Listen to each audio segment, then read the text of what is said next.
Avril Haines, who served as Deputy National Security Advisor in the Obama administration, made the comments during an exclusive interview with the NewsPulse news podcast Skullduggery. In her first full-length interview since leaving government, Haines also said she had been very concerned in 2016 about the degree to which Russians might have gained influence within the Trump campaign, concerns that were fueled by Trump's public comments about Putin that she found wildly disconnected from reality.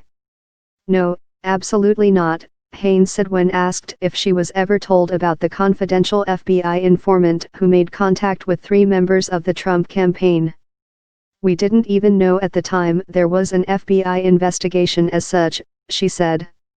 Haines did acknowledge, however, that the National Security Council would be briefed by the FBI on a regular basis on what she termed counterintelligence issues, but not that any formal probe of the Trump campaign had been initiated.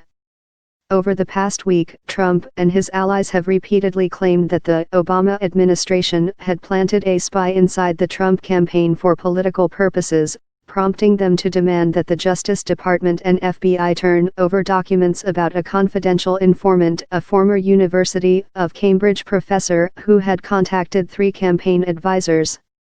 Law enforcement officials have countered that the use of such informants in the midst of counterintelligence investigations which the FBI had launched late July 2016 into Russian efforts to penetrate the Trump campaign is standard procedure for such probes. Haines, who had previously served as Deputy CIA Director under John Brennan, had been charged by the White House in the summer of 2016 with overseeing the U.S. response to the Russian election attack. The response was a highly secretive process that was complicated even further, she said, by Senate Majority Leader Mitch McConnell's refusal to go along with signing on to a bipartisan warning about the Russian efforts.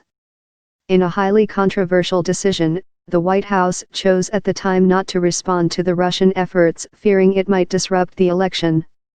Instead, Obama gave Putin a private warning during a summit in China, a move that officials thought at the time was productive because the White House detected no further efforts by the Russians to tamper with state election databases, the chief worry that officials had at the time.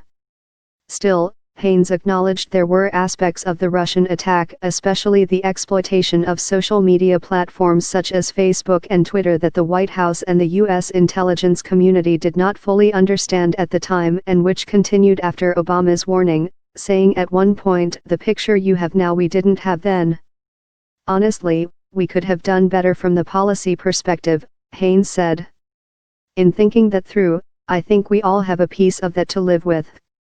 I do think, though, even knowing that, I'm not sure our reactions would have been any different." More Skullduggery from NewsPulse News.